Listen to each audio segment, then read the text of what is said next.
Jews, more than ever today, we need to understand what is Judaism, what is in the Torah, because many of us simply don't know, never read it, never followed Judaism, never understood that the spiritual information that is written in the Torah is for everybody. Every Jew needs to understand our history from our perspective and why we are different, why the Jewish nation is different than all of the other nations. And in this class, I'm going to talk about some of the heroes of Judaism that defended the Torah and defended the integrity of this system, basically, without going into all the details, which I do in pretty much all of my other classes, explaining the unbroken chain of this information and the unbroken practices, the spiritual practices that have kept our nation, the nation of Israel, safe and the nation of Israel connected to God over time. Now, during our long history, the nation of Israel has met with several different challenges, both from within the Jewish nation and from without, which has threatened to destroy this connection, threatened to destroy the integrity of the information. And we're going to go through it. And I'm going to stop, I think, at each pivotal character that I'm going to be talking about and the confrontations at their time, so that later I can break this up into smaller videos, because people don't like to watch anything that's longer than 5 minutes.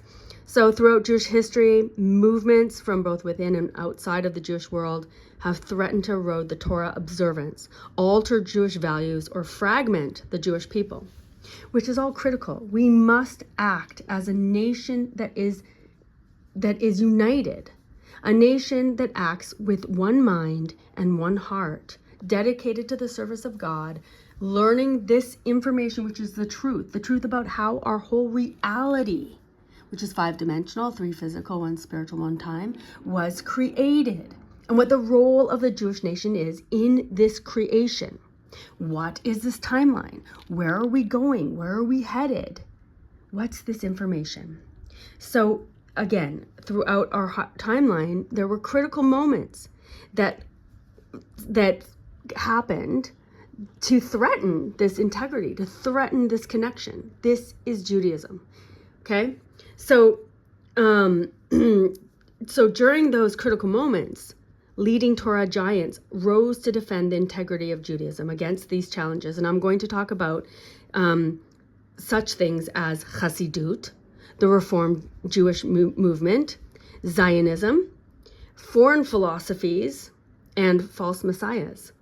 And the figures that identified these dangers and rose up to not only try to squash those dangers at the time that they were just being created, but to let us know, us, the end generation, us here at the year 5785, to look back, when we look back and understand our history, to understand why these Torah giants, why these thinkers, why these spiritual enlightened people warned us against these dangers. And I'm going to talk about 6 pivotal confrontations. 1, Rabbi Yehuda HaLevi in defense of Judaism against foreign philosophies and religion, and basically talking about the Kuzari. Again, I'm going to split this up as we go. I'm going to talk about the Rambam and his leadership for restoring the faith after the threat of false messiahs.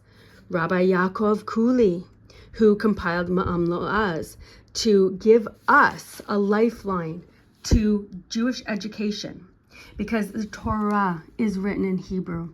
The Torah is coded and encoded, deep layers. That is, the key is Hebrew. So as Rav Yaakov Culi understood that in his time, 350 years ago, people were losing the knowledge of of Hebrew, and therefore could not access the deep levels of the history of the information in the Torah. When you just understand and when you read Torah as a story, I guess, or as a history book or whatever you're doing there, it's one-dimensional. It is four-dimensional. And in order to access that, you need Hebrew. That's one, but you also need a spiritual receptivity to this information. And I can tell you from my own experience when trying to read the Malbim, who is another figure we're going to talk about, the first few times I've had this book probably for about 3 years, and I couldn't get through it. I couldn't understand it, even though I have a history in science. I have a Bachelor of Science, whatever.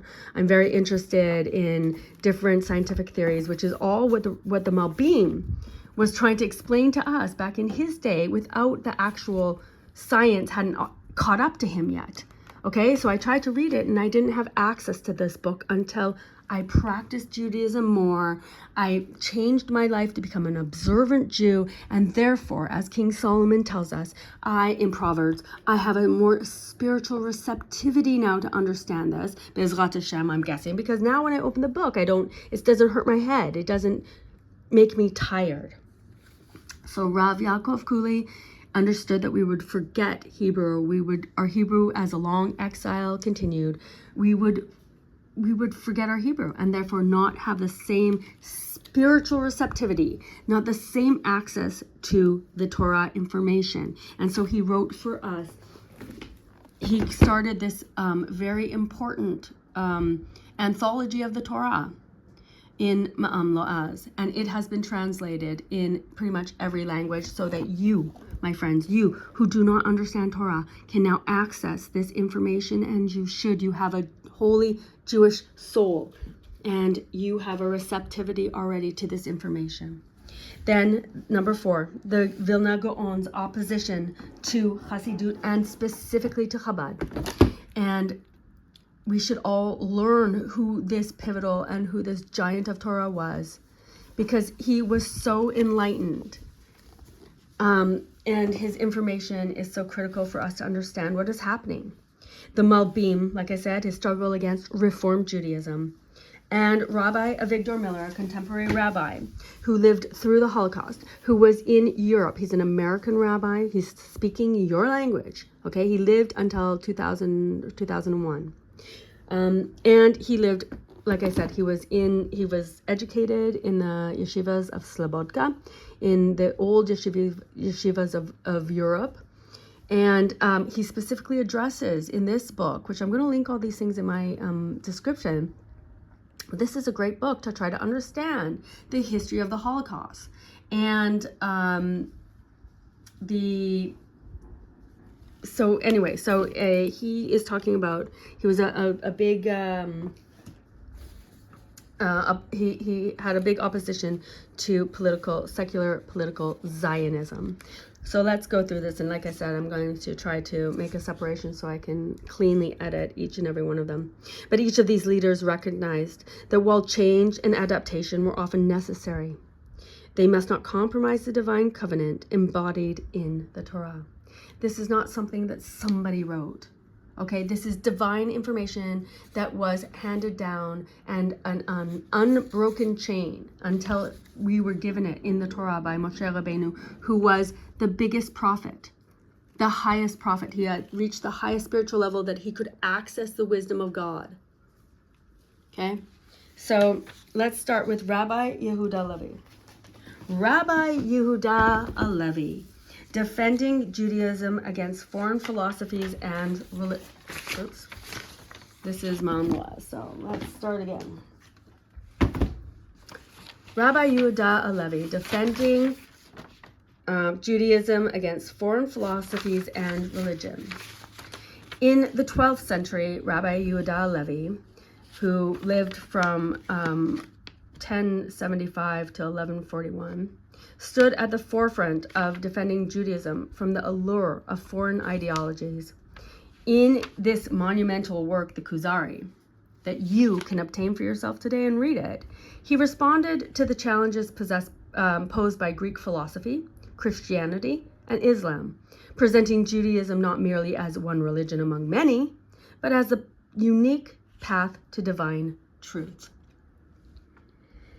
HaLevi, Rav Yehuda HaLevi, argued that while philosophy relied on human reason, Judaism was grounded in divine revelation, the unparalleled encounter between God and the entire Jewish nation that stood at Mount Sinai, Har Sinai.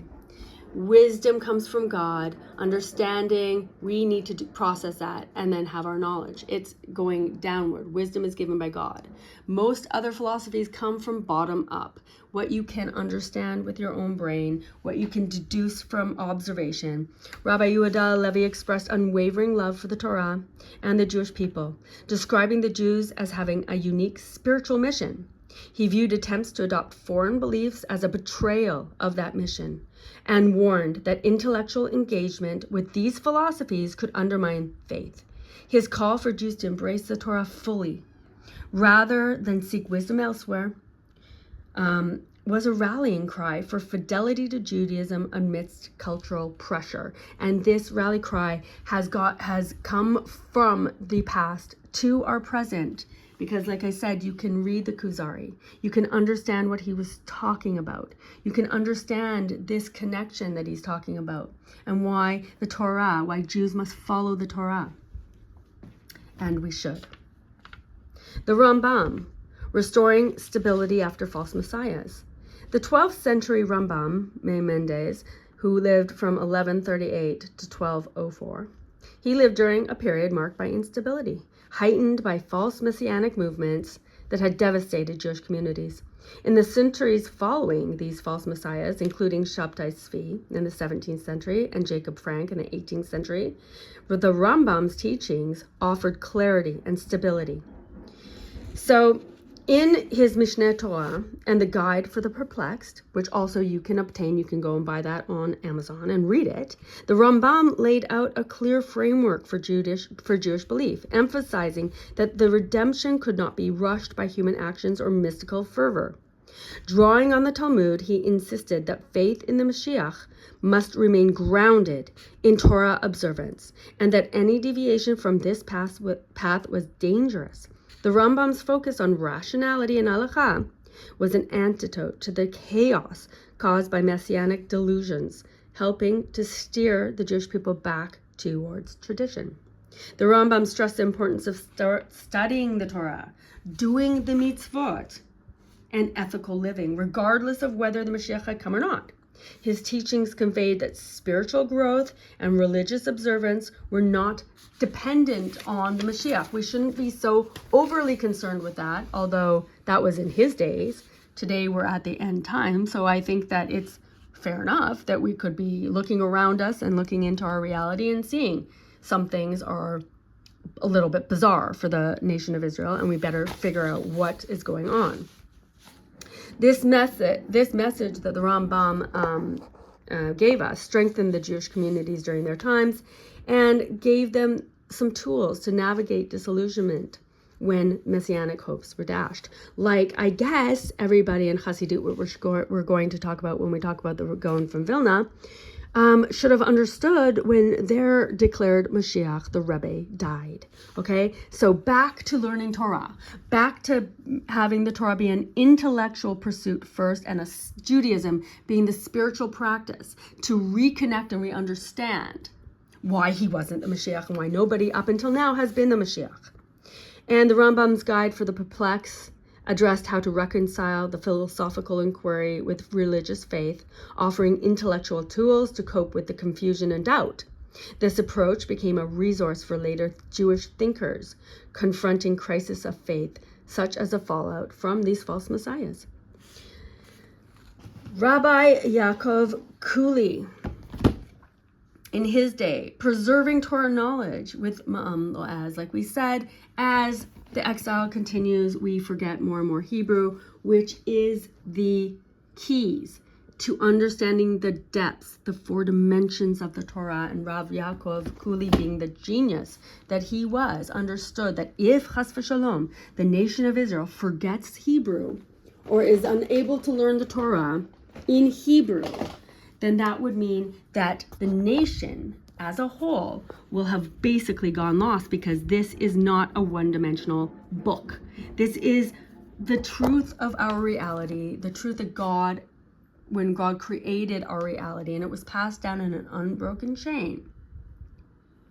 And Hebrew is the key, like I said. So he started this compilation. He started it. Many other rabbis continued in his with his concept to do all of the Torah. This is Genesis. We're going to be starting reading the Torah again very soon. And this is a key resource that every Jew needs in order to understand what it means to be a Jew, what is the nation of Israel, what is Judaism, what is the Holy Land of Israel, what is our point in reality, and what happens after we die, what happens after the time runs out. What is going on? What is Olam Hazeh and what is Olam Haba? Rav Yaakov Culi in the early 18th century recognized that Jews in the Ottoman Empire, particularly among the Sfaradim, were losing their ability to understand Hebrew. But like I said, it's all of us now, and it's in every language. It has been translated. So his work sought to reconnect the Jews with the Torah by making it accessible to the masses. The Torah is not just for religious Jews. That we are all Jews. We are all, there is no separation like that. The only separation is the ones that we have made by straying from this path, by straying from this practice. And this is going to be essential for you, Jew, who does not know Torah, to get back inside this very beautiful and protected system that is called Judaism. Rabbi Yaakov Culi warned that without proper Torah study, Jews would drift into ignorance and assimilation, citing Deuteronomy 6:7, and you shall teach them diligently to your children. He emphasized the necessity of continuous Torah learning. His anthology became a tool for preserving Jewish knowledge and tradition, ensuring that language barriers would not sever Jews from their spiritual heritage. What is your spiritual practice, Jews, with no Torah? What kind of spirituality are you practicing? Are you even focused at all on that? On the fact that you, Jew, have a soul. And it is a holy Jewish soul. It is connected to God, your soul. It is connected to the nation of Israel. Unless you sever it. Now, in Ma'am Loaz, as we're going through each thing, each part of the Torah, okay, when it comes to certain parts of the Torah that talk about halacha, about how to do it, he writes it all there for you. What are the laws of Shabbat? What are the laws of kashrut for the most part? Okay, so everybody needs to have this book in today's time. Okay, that's Rav Yaakov Culi. The Gaon from Vilna, the genius of Vilna, who stood in opposition to Chassidut and particularly to Chabad. The 18th century rise of Hasidic movement emphasized mystical experience and emotional worship and was met with fierce opposition from this genius. The Gaon from Vilna, Rabbi Eliyahu, who lived in the year 1720 to 1797. Now, he was concerned that Chassidut could and would undermine traditional Torah study and halachic rigor. The Gaon from Vilna excommunicated the movement of Chabad 3 times. So important was this, because Mi Chacham says the wisdom of our fathers, Mi Chacham, Mi Shora'et HaNolad. Somebody who can look into the situation and extrapolate into the future and understand the outcomes of the situation. And the Gaon from Vilna was not only smart, he was a genius, a real genius. And he understood that the practices and the way that Chassidut, which focuses on ecstatic prayer and personal spirituality and mitzvot, just simply doing good, thinking good, and it will be good, would be very dangerous and would destroy Judaism. Because why? Because the proper way, as we have seen from all the other geniuses up until now, is to hold very tightly onto the learning. First, you must learn Torah. You must follow the laws, and you must practice the spiritual practice of Judaism the way it is outlined for us, the way that Moshe Rabbeinu taught us. And not straying, not this way or not that way. Nothing new. Because when you learn from your moach, your brain, to your heart, to your kaved, to your kidneys. Okay, this all has something to do with this, that you have to learn what that means. It's a down. It's coming from the wisdom of God to your understanding, hopefully. And that is where you get your knowledge.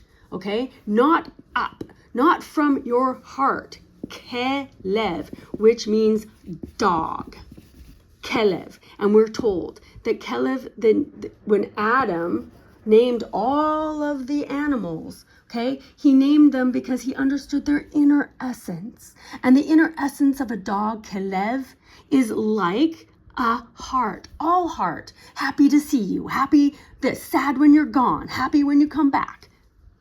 All lev, all heart, all emotion, kelev. But also it's the opposite of melech, which is king, by the way.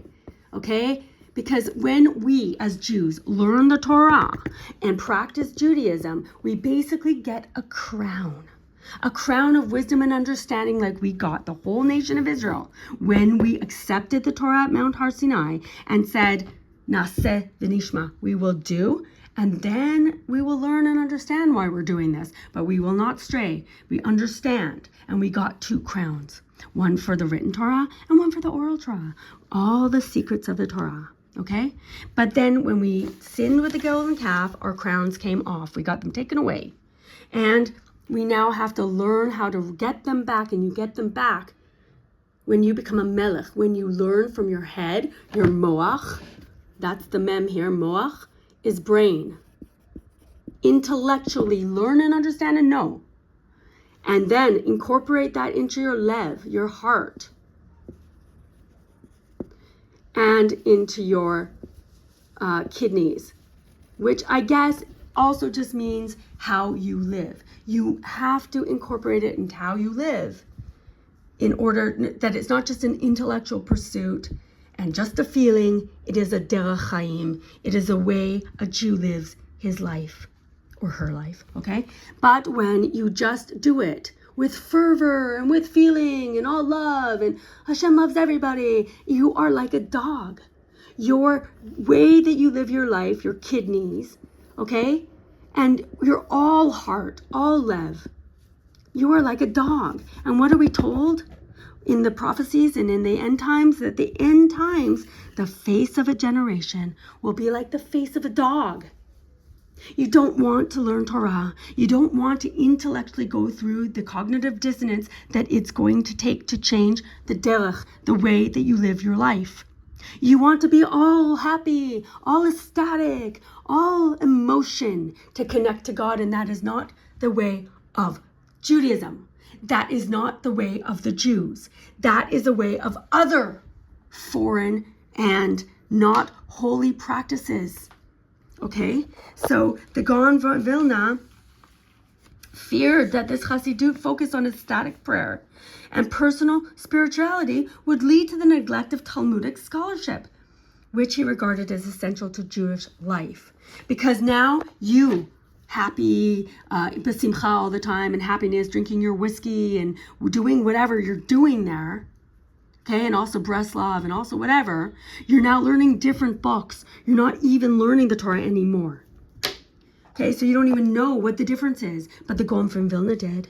The Gaon from Vilna did, and he excommunicated Chabad 3 times, and he banned their book of the Tanya.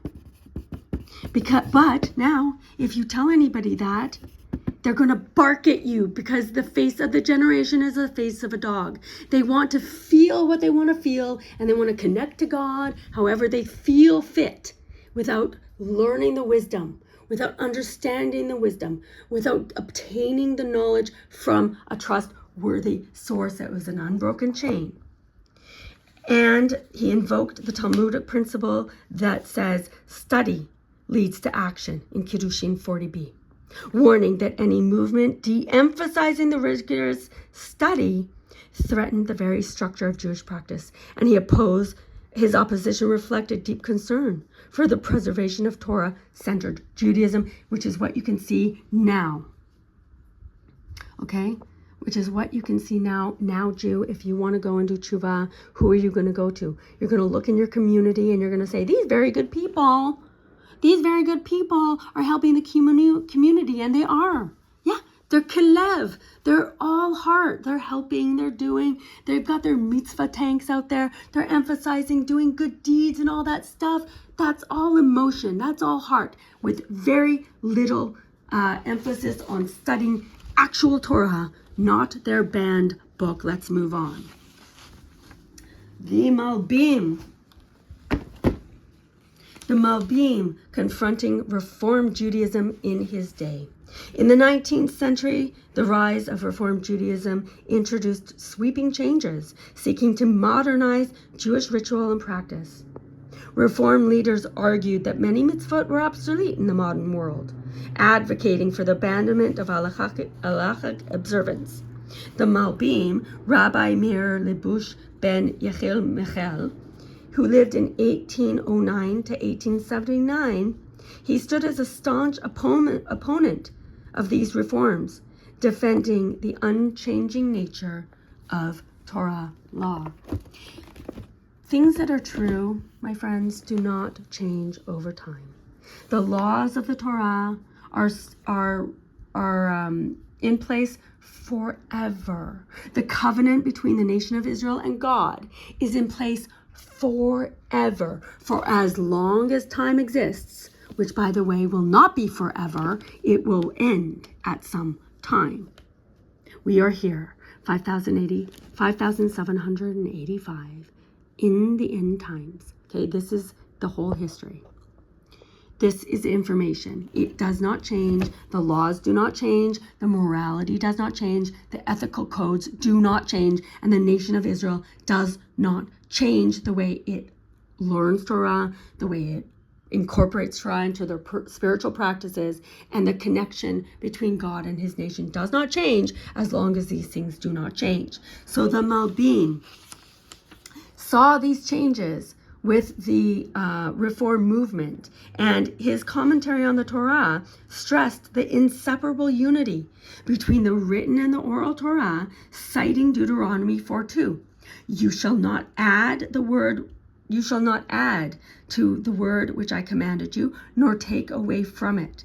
He warned that any deviation from halacha, the Torah law, would fracture the Jewish community and the Jewish identity, despite opposition and persecution, because he was chased everywhere out of every community for his steadfast holding to this understanding that you cannot change Judaism. The Malbim remained resolute in his fight to preserve Torah observance, thank God. And we can obtain his information. We can learn and understand why he stood up for everything. We need to understand all of these things. All of these great giants are basically saying the same thing, that you can change Judaism. Judaism is the same. If right now anyone from the nation of Israel that stood at Har Sinai came back and looked at you, Jew, would they agree that you're a Jew? Are you following the Torah laws? Do you know what it means to be a Jew? So that's the Malbim.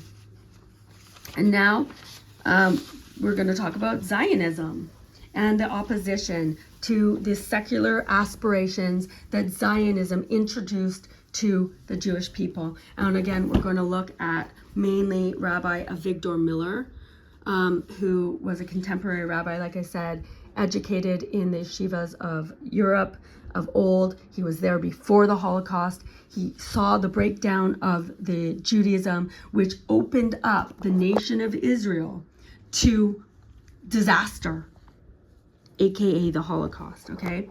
The advent of political Zionism in the late 19th century and the early 20th century introduced a new challenge to traditional Jewish life.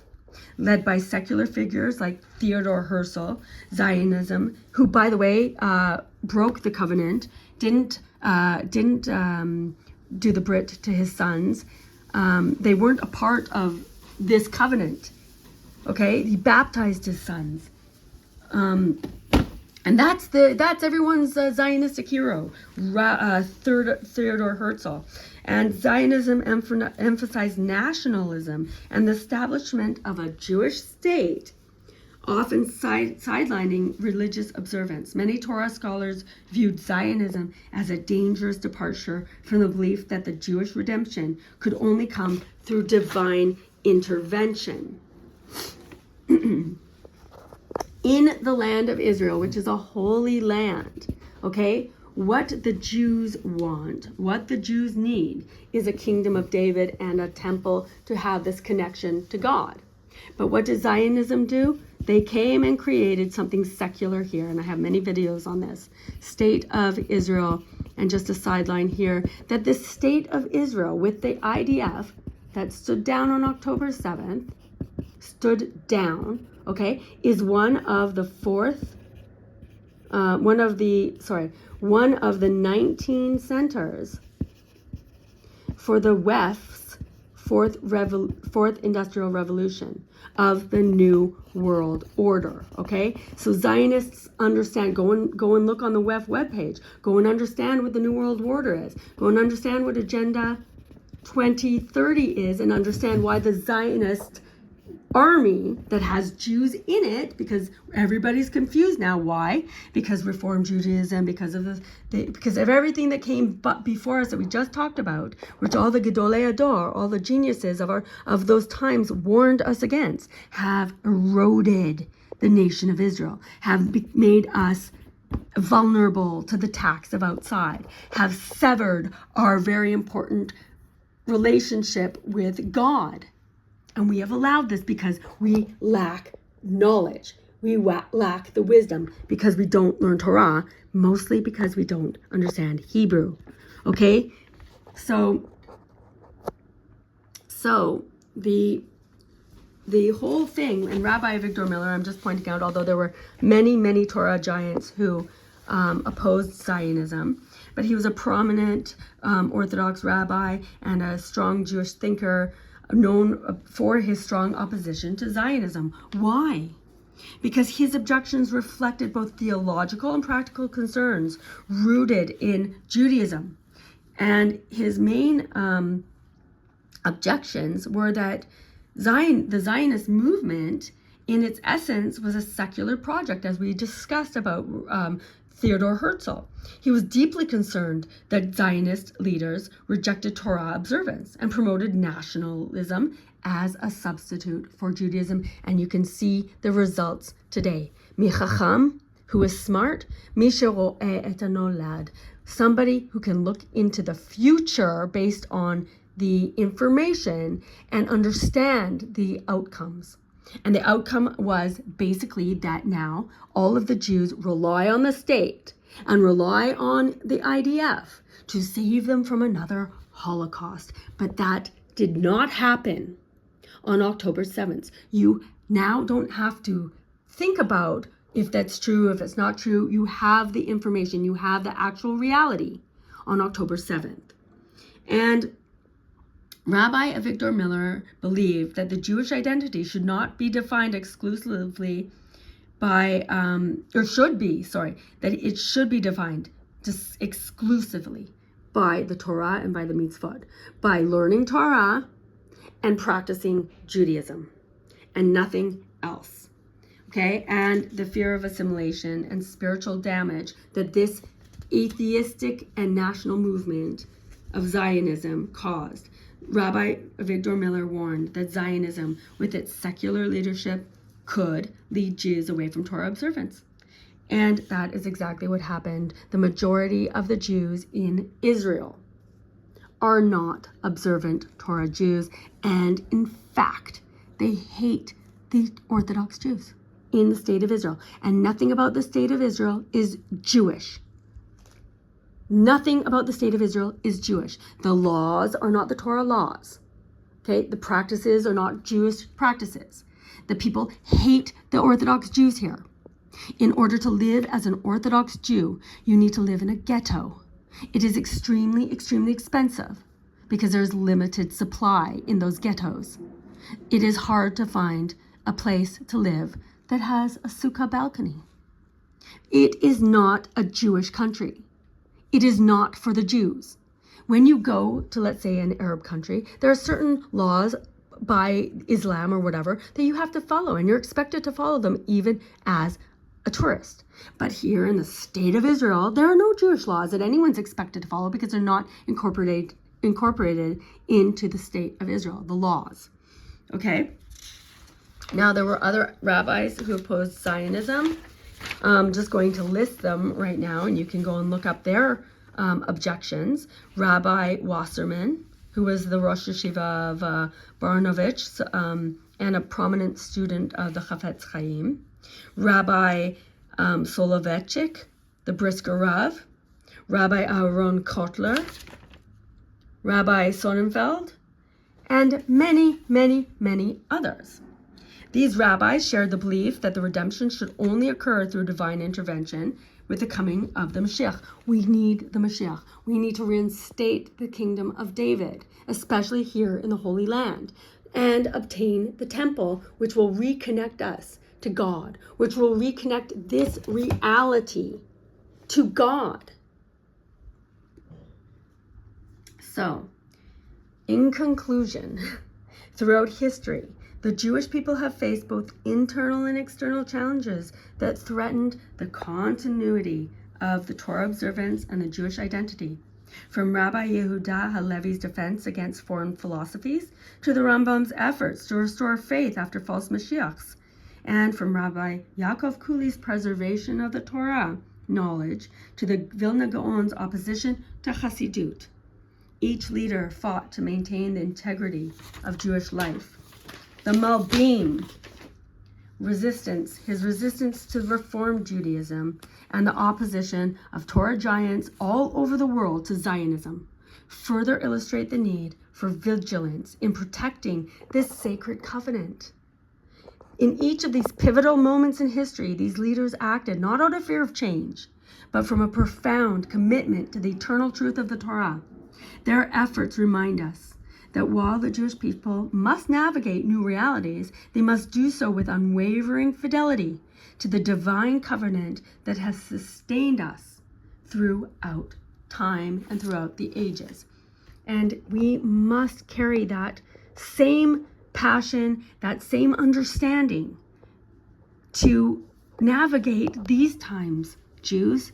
We are in the end times. When we look around us and we look at the rise of anti-Semitism, we understand what happened here on October 7th when the IDF did not save anybody. And yet there are very, very many stories of the survivors of October 7th, of the survivors of the Nova concert, of survivors of Kibbutz Be'eri and everywhere else that shouted out to God on that day, "Save me Hashem," or "Shema Yisrael," or they promised that they would keep Shabbat, they would keep the laws of purity, they would do whatever, they would change their entire lives and become observant Orthodox Jews. And they did, and they got saved. And so we have statistically now actual information from our times that only God is going to save the Jews, not the state of Israel, which is part of the New World Order, not the state of Israel and not the IDF that stood down on October 7th.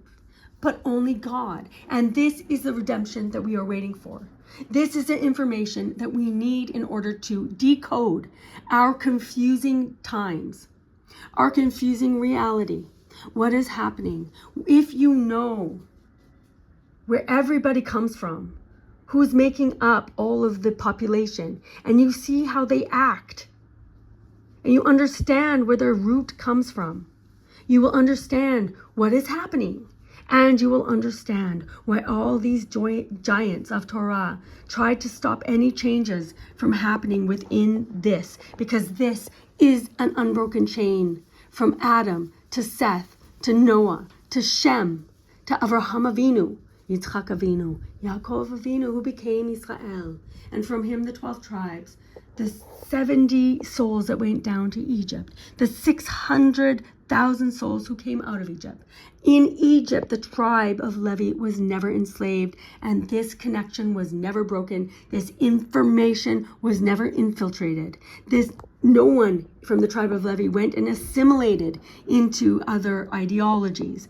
And then Moses came from the tribe of Levi, and Moses obtained the highest spiritual position, or the highest spiritual elevation that anybody. He was the highest prophet who spoke to God face to face, and he brought us and taught us the Torah. And we promised to uphold these laws. We promised to live by these laws and practice Judaism. Because when you learn Torah, when you are a melech, when you use your brain first and understand the situation, understand the information, and then incorporate it into your heart, into your lev, and then into your kidneys to make it your derech chaim, to make it the way that you live your life, you are a king, you are a melech.